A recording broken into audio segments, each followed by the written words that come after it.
Good morning student. आशा करती हूँ कि आप सब बहुत अच्छे होंगे, स्वस्थ होंगे। बच्चों, आज हम कक्षा 5वीं का पाठ 11 पढ़ने वाले हैं। ठीक है बच्चों, पाठ 11 का नाम है महामानव। बच्चों, इस कहानी में महापुरुषों की पहचान बताने का प्रयास किया गया है। महापुरुष चमत्कार या अलौकिक कार्यों के करने से ही नहीं बनते, बल्कि वे अपने जीवन में अनेकों छोटे मोटे जिन अवसरों पर जो कार्य किए रहते हैं उससे भी मानवता स्थापित होती है ना। तो आज उन्हीं के बारे में हम पढ़ेंगे। चलिए देखते हैं बच्चों, इस पाठ में क्या बताया जा रहा है। आज से लगभग 1400 साल पहले की बात है। अरब के नखलिस्तान में एक गरीब बुढ़िया के घर जलाने के लिए सूखी लकड़ियां चुन रही थी। बहुत सी लकड़ियां इकट्ठी हो जाने पर उसने उसका एक गट्ठा बना लिया। गट्ठा काफ़ी वजनी था। निरंतर प्रयास के बाद भी उस गड्ढे को बुढ़िया अपने सिर पर नहीं उठा पाई। हताश होकर सहायता के लिए इधर उधर देखने लगी, किंतु उसे दूर दूर तक कोई नज़र नहीं आया। लंबे समय के पश्चात सामने से एक अजनबी आता हुआ दिखाई दिया, है ना। तो बच्चों देखते हैं, इसमें बता रहा है कि आज से 1400 वर्ष पहले की बात है। नखलिस्तान में एक गरीब बुढ़िया रहती थी, है ना।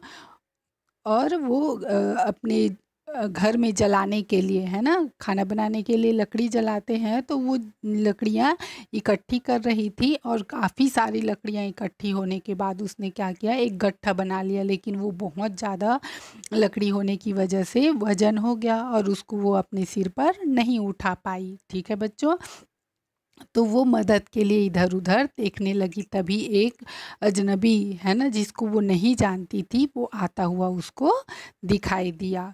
बुढ़िया ने उसे सहायता के लिए पुकारा, बेटा ज़रा सा हाथ लगाकर यह गट्ठे मेरे सिर पर रख दे। लकड़ियाँ अधिक हो गई हैं, जिसके कारण मैं अकेली इसे उठा नहीं पा रही हूँ।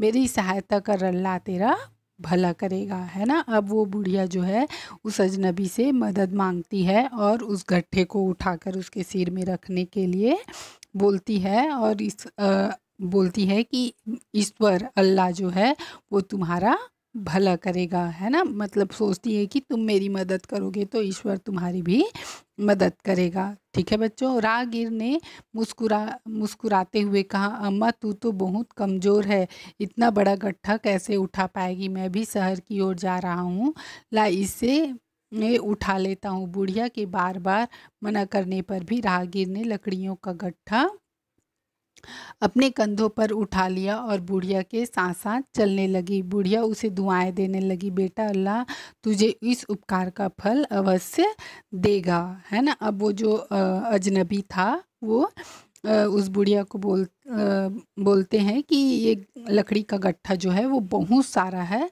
ना, आप उठा नहीं पाओगे। मैं शहर की ओर जा रहा हूँ तो मैं उठाकर इसको लेकर चला जाता हूँ, है ना। बुढ़िया बहुत मना कही, उसके बाद भी वो लकड़ियों का गट्ठा अपने कंधे पर उठाकर उसके साथ साथ चलने लगा, है ना। और जो बुढ़िया है वो उसको बहुत सारी दुआएं दे रहा था। राहगीर ने विनम्रता से कहा, अम्मा इसमें उपकार की क्या बात है। यह तो हमारा मानवीय कर्तव्य है कि हम बूढ़े, कमज़ोर और लाचार लोगों की सहायता करें।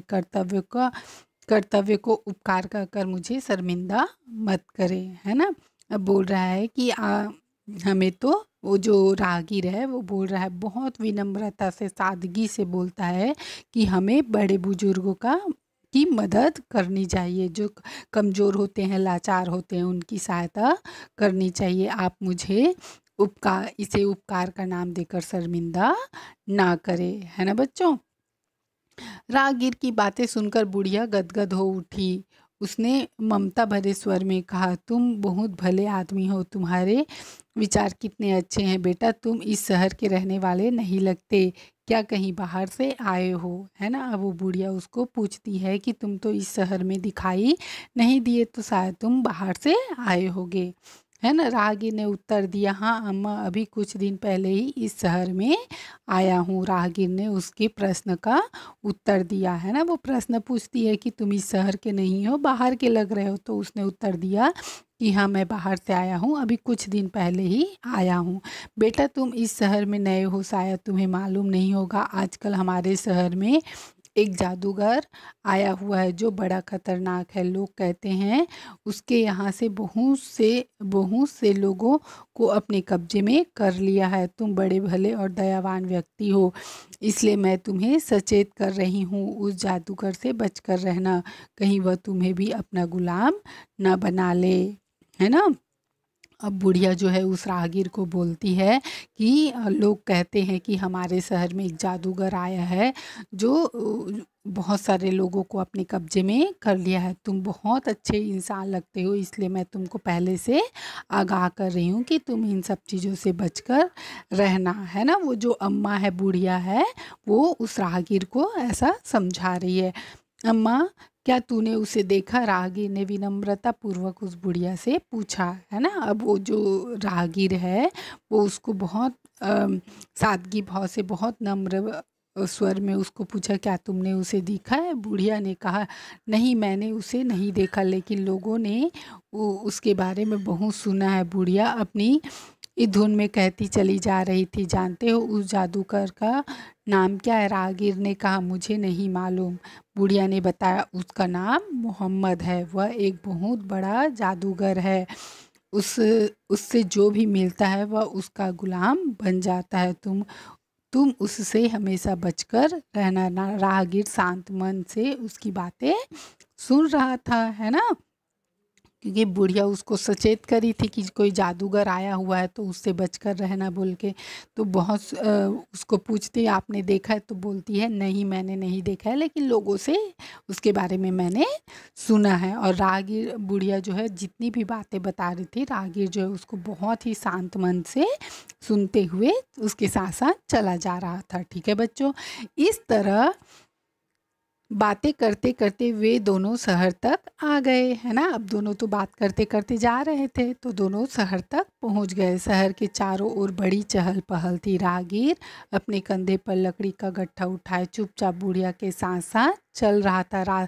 रास्ता चलने वाले अचरज में डूबे, कभी उस बुढ़िया को तो कभी उस राहगीर को देखने लगे। चलते चलते एक मोड़ पर बुढ़िया का घर आ गया। बुढ़िया ने कहा, बस वो सामने वाला ही मेरा मकान है। राहगीर ने मकान के सामने लकड़ी का गट्ठा उतार दिया और बुढ़िया से जाने की अनुमति मांगी, है ना। अब जैसे ही शहर में प्रवेश किए तो बहुत सारे लोग कभी बुढ़िया को देखते थे और कभी राहगीर को देखते थे, है ना। और कुछ दूर में ही बुढ़िया का घर आ गया और राहगीर ने उसकी लकड़ियाँ उसके घर के सामने में रखी और जाने की अनुमति मांगी।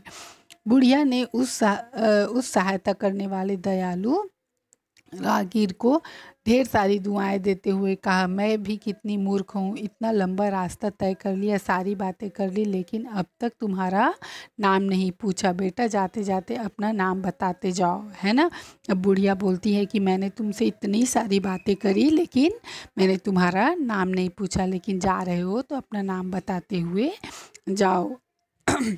राहगीर ने मुस्कुराते हुए कहा, रहने दो अम्मा, मेरा नाम जानकर क्या करोगी? मेरा नाम सुनकर तो विश्वास टूट जाएगा। बुढ़िया ने हट करते हुए कहा, नहीं, तुम्हें अपना नाम बतलाना ही पड़ेगा, है ना। अब बुढ़िया जब उससे पूछती है कि नाम बताओ, तो वो बोलता है कि नहीं, मैं अपना नाम नहीं बताऊंगा। लेकिन बुढ़िया जो है उसको जिद करने लगती है, हट करने लगती है। हट मतलब होता है जिद करना, जिद करने लगती है। बुढ़िया के बहुत आग्रह करने पर राहगीर ने कहा, तुम सुन, मेरा ही नाम मोहम्मद है। मैं वही आदमी हूँ जिसे तू जादूगर, निर्दयी और न जाने क्या क्या समझती है ना। अब जो राहगीर है वो अपना नाम क्या बताता है? अपना अपना नाम, सॉरी बच्चों, जादूगर वही मोहम्मद, है ना। क्या बताता है? अपना नाम मोहम्मद बताता है ना, जिसको बुढ़िया क्या समझती है, जादूगर समझती है, निर्दयी समझती है ना। तो वो बताता है कि मैं वही मोहम्मद हूँ। इतना सुनते ही बुढ़िया अवाक रह गई। उसकी समझ में नहीं आ रहा था कि वह सब क्या हो गया। जिसे वह क्या समझती थी वह क्या निकला। लज्जा से उसका मस्तक झुक गया। वह रागीर से क्षमा याचना करने लगी। राहगीर ने उसे सांत्वना देते हुए कहा, अम्मा, अज्ञातवश कही गई बातों पर लज्जित होने की आवश्यकता नहीं है। अल्लाह बहुत बड़ा है, उस पर विश्वास कर। वो ही क्षमा करने वाला है। वह बड़ा रहमदिल है, सबका पालने वाला है, उस पर भरोसा रख। इतना कहते हुए राहगीर आगे बढ़ गया है ना। अब जैसे ही राहगीर ने अपना नाम मोहम्मद बताया तो वैसे ही उस जो बूढ़ी औरत है उसको बहुत ही अपने आप में क्या हुआ, शर्मिंदा महसूस हुआ कि मैंने पता नहीं इनको क्या क्या बोल दिया। और जैसे समझती थी बिल्कुल उसके विपरीत है ना। लेकिन उस राहगीर ने उस अम्मा को बहुत अच्छे से समझाया और वो आगे चला गया।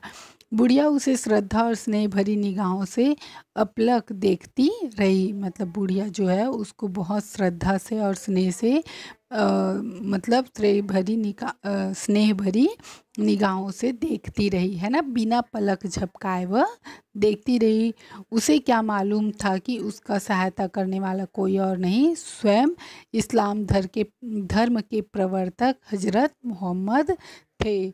वह लज्जा और पश्चाताप की पीड़ा से तड़प उठी और अल्लाह से क्षमा याचना करने लगी है ना। अब उसको तो पता ही नहीं था कि वो इस्लाम धर्म के प्रवर्तक है ना हजरत मोहम्मद थे है ना। और उसने उसके बारे में बहुत सारी गलत बातें सुन रखी थी और वैसे ही सोचने लगी थी है ना। और जैसे ही उसको पता चला कि यही हजरत मोहम्मद है तो उसको खुद में लज्जा होने लगी और पश्चाताप होने लगा और अपने अल्लाह से, अपने ईश्वर से वह क्षमा याचना करने लगी। ठीक है बच्चों, तो कहते हैं ना कि बिना किसी के बारे में जाने हुए हमें पहले से कल्पना नहीं कर लेनी चाहिए। या किसी की बातें सुनकर हमें दूसरों के बारे में गलत छवि नहीं बनानी चाहिए, नहीं तो हो सकता है आगे पछताना पड़ सकता है ना बच्चों। इसलिए जब तक सामने वाले के बारे में नहीं जानते हैं तब तक उसके बारे में गलत बातें हमें नहीं करनी चाहिए। ठीक है बच्चों, आशा करती हूँ कि आप लोगों को यह समझ में आया होगा है ना। अब नीचे में शब्दार्थ दिया हुआ है, ये शब्दार्थ आप लोगों को कंप्लीट करना है। प्रश्न उत्तर मैं आप लोगों को लिखवाऊंगी। तो आज के लिए बस इतना ही बच्चों। अच्छे से रहिए, स्वस्थ रहिए, खुश रहिए। ठीक है बच्चों, थैंक यू बच्चों।